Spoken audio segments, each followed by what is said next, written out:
என் பேர் ஈசா ஷஃபீக், காயல்பட்டினம். சதகத்துல்லாப்பா கல்லூரியில் 3rd BCom படிச்சுட்டு கொண்டிருக்கிறேன். என்னுடைய காலேஜை பொறுத்த வரைக்கும் முழுக்க சொல்லக்கூடியது என்னென்றா, சுன்னத்துல் ஜமாத் என்று சொல்லக்கூடிய வகாபிகள் தான் அதிகமா நிறைஞ்சிருக்கிறாங்க. அவங்க எங்க கிட்ட கேட்ட ஒரு கேள்வி, சுன்னத்துல் ஜமாத் எங்கக்கூடிய போர்வையில் இருக்கக்கூடிய வகாபிகள் தான் எங்க கிட்ட கேட்ட கேள்வி, சுபஹான மௌலிதை ஏற்றியது யாருங்கிற நினையே எனக்கு தெரியல, சுபஹான மௌலிதை ஏற்றின ஆசிரியர் யாருங்கிறது தெரியல.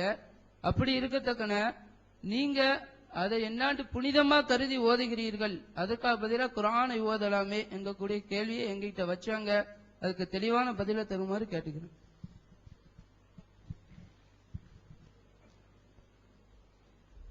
அன்பார்ந்த பெரியவர்களே, நம்ம ஏற்கனவே சொல்லியிருக்கிறோம், ஒரு விஷயம் யார் சொன்னதுங்கிறதல்ல, அந்த விஷயம் எப்படி குர்ஆன் ஹதீஸுக்கு உடன்பட்டு இருக்கிறதா அல்ல முரண்பட்டு இருக்கிறதா. சல்லல்லாஹு இதைத்தான் பார்த்தாங்க. இது நாங்க சொன்னல, எந்த விஷயத்தையும் கூட. உதாரணத்துக்கு வேணா ஒன்று சொல்லி காட்டிடுறேன். இந்த ஓதி பார்க்கறது கூடுமா கூடாங்க பிரச்சனை இருக்குல்லங்க. ஸல்லல்லாஹு அலைஹி வஸல்லம் அவர்கள் இந்த ஷிர்க்குள்ள வாசகம் இருந்தால் அது ஓதி பார்க்க கூடாதுன்னு சொல்லியிருந்தாங்க. அது சில பேர் என்ன செய்யணும், பொதுவாக ஓதி பார்க்க கூடாதுன்னு வழங்கினாங்க. இந்த அம்ர் இப்னு ஹஸ்ம் ரலியல்லாஹு அன்ஹு குடும்பத்தை சார்ந்தவங்க ஸல்லல்லாஹு அலைஹி வஸல்லம் அவங்ககிட்ட வர்றாங்க. வந்து யாரும் சொல்லலாம், ஓதி பார்க்க கூடாது தடுத்ததா கேள்விப்பட்டோமே, உண்மையா? நாங்களாம் விஷஜந்து ஏதாவது கடிச்சிட்டாக்கா மந்திரம் படிக்கிற பழக்கம் குடும்பத்துக்கு இருக்குதே அப்படின்னு அவங்க சொல்றாங்க. இப்ப ஸல்லல்லாஹு என்ன சொன்னாங்க, நீங்க படிக்கிற மந்திரத்தை படிச்சு காமிங்கன்னாங்க. படிச்சு காமிச்சாங்க. கேட்ட நபிகள் நாம் ஸல்லல்லாஹு அலைஹி சொன்னாங்க, இதில் எந்த விதமான தவறும் இல்லை, தாராளமாக நீங்க இந்த மந்திரத்தை படிக்கலாம்னாங்க. முஸ்லிமிலே பதிவு செய்யப்பட்ட ஹதீஸ். இப்ப நமக்கு என்ன வழங்கானே, யார் செய்யறாங்கிறதல்ல. இந்த அம்ர் இப்னு ஹஸ்ம் ரலியல்லாஹு அன்ஹுவுடைய குடும்பத்தினர் அஜ்ஜாமு ஜலா காலத்துல இருந்து செஞ்சுட்டு வர்றாங்க. இத வாசகத்தை தான் பாக்குறாங்க ஸல்லல்லாஹு அலைஹி வஸல்லம் அவர்கள். அதுல தப்பு இருக்கா இல்லையா? இல்ல செய்யுங்கன்ட்டாங்க. நம்மளும் இப்ப அப்படித்தான். அது சுப்ஹானல்லாஹ் யார் படிச்சாங்க யார் படிக்கங்கிற தேவையில்லை, விவரம் என்ன நல்லதா செஞ்சுக்கிட்டே இருக்க வேண்டியதான். யாரு செய்ய மார்க்கம் அப்படி ஒரு அளவுகோலை தரல. ஒரு விஷயம் யாரு செய்கிறார்கள் அதையும் பார்த்து முடிவெடு என்று நம்ம மார்க்கம் சொல்லல. சொல்லப்படக்கூடிய கருத்து சரியா என்பதுதான் நம்முடைய மார்க்கம் அளவுகோலா தருது. அதனால தெரியாதனால சொல்லக்கூடாதுங்கிற வாதம் அர்த்தமற்றது. அடுத்து அவங்க சொல்றாங்க ஒரு காரணத்தை வச்சாங்க. எப்படி சொன்னாக்கா, அந்த நேரத்தில் குர்ஆனை ஓதலாமே, இப்படிதான் சில பேர் வழி கொடுப்பாங்க. அதாவது டைரக்டா மௌலிது ஓத வேணாம்னு சொன்னாக்கா நம்ம அடையாளம் கண்டுபிடிச்சிருக்கோம்ல, ஏன்னு சுன்ன ஜமாத் சொல்லிவிட்டு மௌலிது ஓதக்கூடாங்கிறாரு.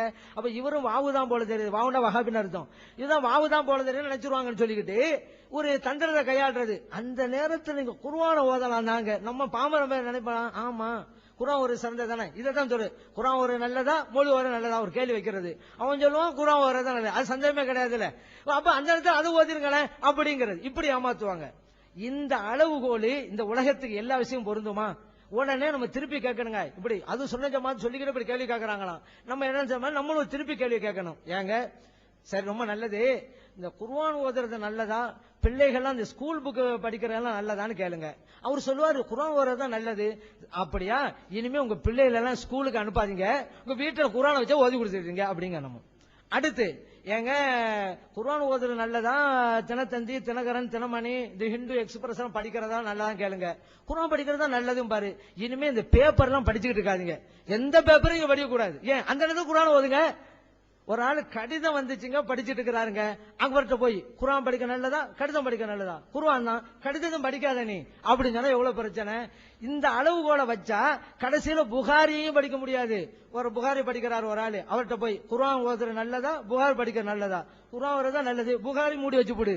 இந்த உலகத்துல குர்ஆனை தவிர வேற எதையுமே ஓத முடியுமா? அப்புறம் தாலீம் புக்கும் படிக்க முடியாது. அவரை கேட்கணும், தாலீம் புத்தகம் படிக்க நல்லதா குர்ஆன் ஓதுற நல்லதான்னு கேளுங்க. இல்ல குர்ஆன் தான், அப்ப தாலீம் புத்தகம் படிக்க வந்துரு.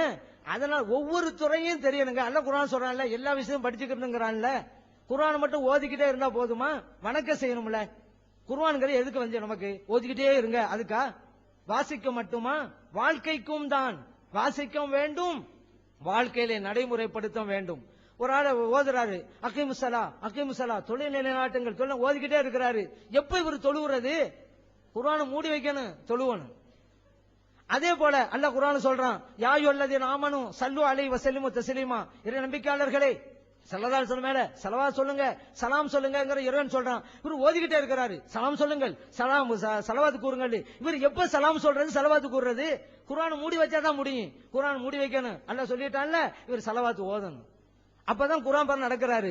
அதனாலதான் குர்ஆன் பிற நடக்கணுங்கிறதுக்காக தான் நம்ம மௌலிது ஓதுறோம். அல்ல குர்ஆன் சொன்னால ஸலவாத் சொல்லுங்கன்னு அதை அமுல்படுத்த தான் நம்ம மௌலிது ஓதுறோம். குர்ஆன்ங்கிறது வாசிக்கவும் வாழ்க்கைக்கும். அதனால் ஓதவும் வேண்டும், ஓதன பிற நடக்கவும் வேண்டும். அதனாலதான் மௌலிது ஓதப்படுகிறது. அருமையான சகோதரர்களே, இந்த சுபஹான மௌலிது எழுதினது யாரு? ஆளு தெரியல. எனவே சந்தேகத்துக்குரிய ஒன்ன ஓதக்கூடாதுன்னு உள்ள வளமையை உண்டாக்கி வச்சது.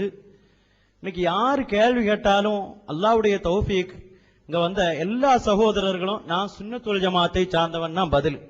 அல்லாஹ் மிகப்பெரிய வெற்றியை நமக்கு தந்திருக்கிறான். யாரும் மாற்றமான கருத்து இல்ல. என் பெயர் இன்னது, நான் சுன்னத்துல் ஜமாத்.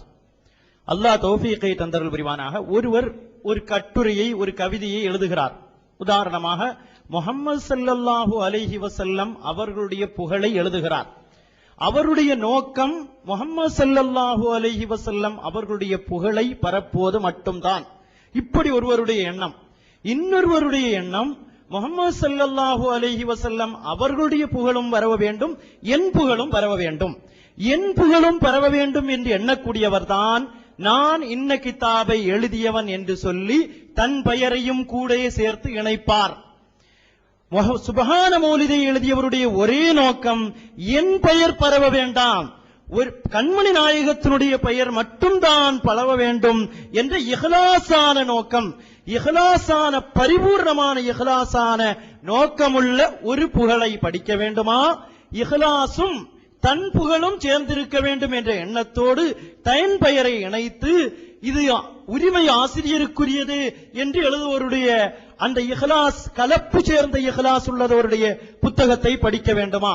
கலப்பற்ற எந்த விதமான எண்ணமும் இல்லை, முஹம்மது ஸல்லல்லாஹு அலைஹி வஸல்லம் அவருடைய புகழ் மட்டும் தான் இருக்க வேண்டும், என் பெயர் அதில் பரவவே வேண்டாம் என்று முழுமையாக தூய்மையாக ஸல்லல்லாஹு அலைஹி வஸல்லம் அவர்களுடைய புகழ் மட்டும் இருக்கும் சுபஹான மௌலித் காலம் காலம் இருக்கும், கியாமத் நாள் வரையிலும் இருக்கும்.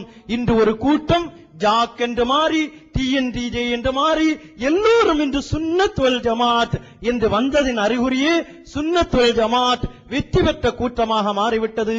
எல்லோருக்கும் சொல்லுங்கள், நாங்கள் இஹ்லாஸான பெயர் கொண்ட அந்த மௌலிதை ஓதிக்கொண்டே இருப்போம் என்று பதில் சொல்லுங்கள். உங்களை போன்ற உரிமையாளர் ஆசிரியர் என்று எங்கள் இஹ்லாஸான இமாமுக்கள் போடவில்லை என்பதை விளங்கிக் கொள்ளுங்கள்.